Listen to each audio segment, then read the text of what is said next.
Hey, you. I'm so glad you're back. So, last time we were talking about something that a lot of people try to ignore the fact that we're all going to die. And I don't mean that to be dramatic. I'm just being honest here, okay? It is the only thing in life that we are guaranteed to do is die, okay? And that means that we have an important question to ask. I mean, what happens after, right? And is there a God?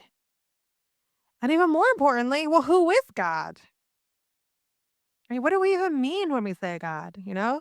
Some people think that he's just a vibe or a faraway force, some kind of cosmic vending machine that hands out blessings if you're good enough. And so today we're going to strip all of that down because if God is really the one who made you and made all this, if he's really behind life, then don't you want to know who he is? Hi, I'm Tommy the T. And this is a little why, where we break down the big who, whats, and whys of God in a little way through digestible micro sessions. And today we're asking a big question. Who is God? Now let's start off by thinking logically, okay? Because I am a logical person. I am not a theologian. I'm not a priest. I am literally a normal person with a normal job, just like you listening. And I'm pretty logical. So I didn't grow up in the church. I wasn't raised with this stuff. I literally just started asking questions one day and I used my logic just to find my way to who God was.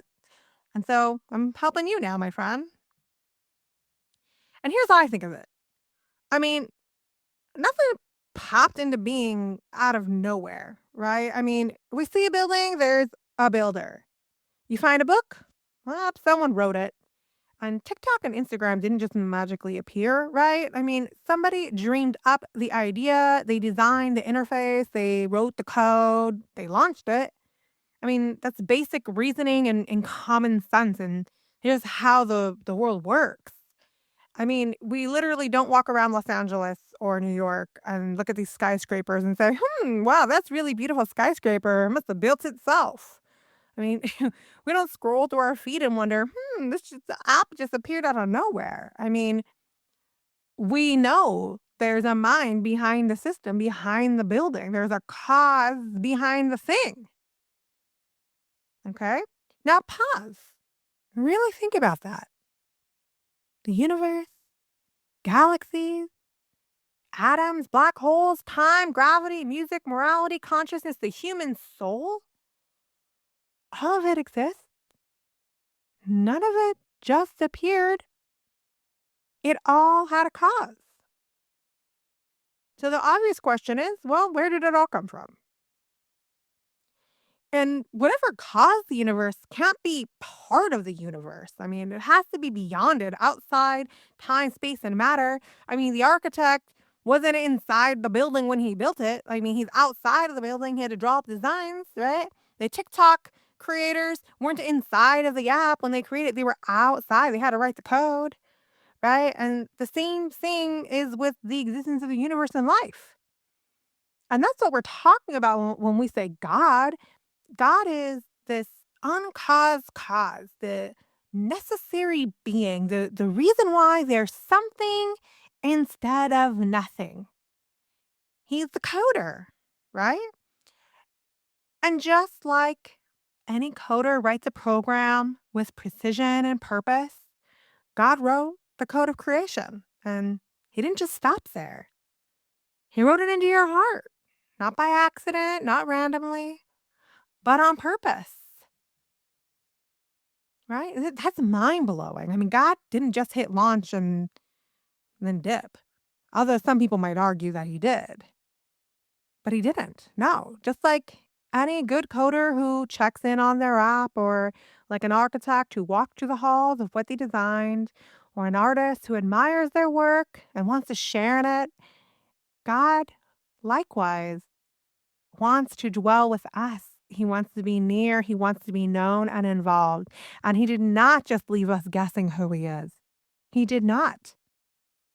Throughout history, God has reached out, not in vague whispers, but in real, tangible ways, through creation, through conscience, and eventually through people in prophecy.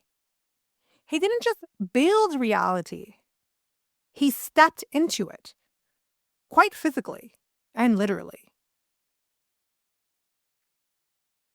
He didn't create us to survive alone. He created us to walk with him and to be with him in a relationship. It's the same reason we want children, right? Think about it. How many of us long for children, long for that relationship, that love to be a parent? God was the same. He longed to be with us, longs to spend time with his children. That is a code that is written in our heart. It's the ache for connection, for meaning, not a glitch in the system. It's part of the design. So let's get back to God stepping into our worlds, okay?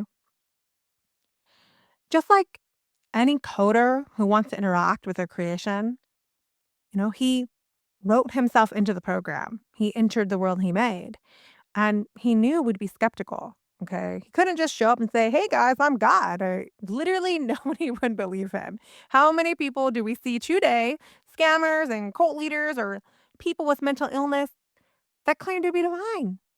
We don't take them seriously.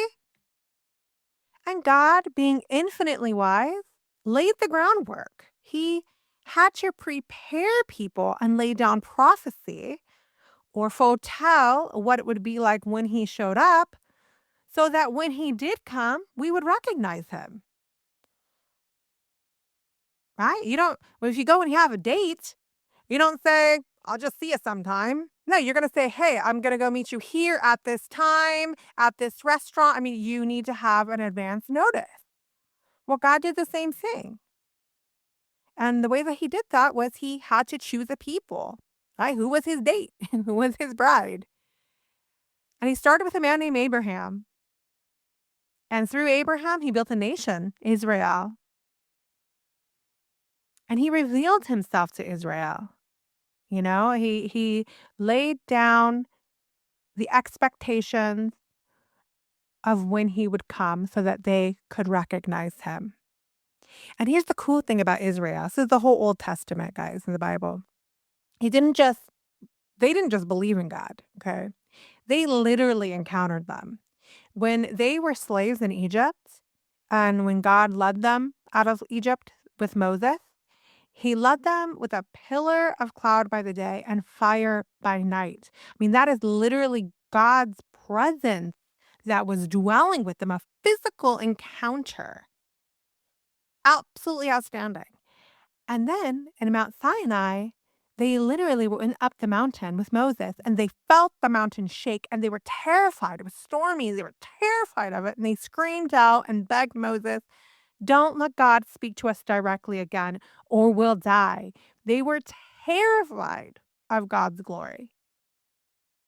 And so, because God's merciful, God said, "Okay, I will speak to you through prophets now." So when you hear people who say, "Well, why doesn't God just reveal himself?" Well, he did, quite literally, to Israel, and they begged him not to. Okay, he literally did. And now, generation after generation, God sent messengers over thousands of years, laying different prophecy after prophecy, little trails of divine breadcrumbs, so that when the time is right, we would know exactly what to look for. And then he came, not as a king, not as a warrior, but as a child, a carpenter, a man. And this man didn't just claim to speak for God, he was different. He claimed to be God. And again, anybody can claim that. We've already established that. Many have. So God knew in his infinite wisdom, he's going to have to prove it. He's going to have to do something that no one else could ever do. Something like rise from the dead. And that's exactly what Jesus of Nazareth did. I mean, he's the only person in history who is pre-announced by prophecy, over 300 of them, by the way, over like 2,000 years in a whole bunch of different countries, which we'll get into later. He claimed to be God, and he rose again from the dead after being executed. No other religious figure in history has ever done that.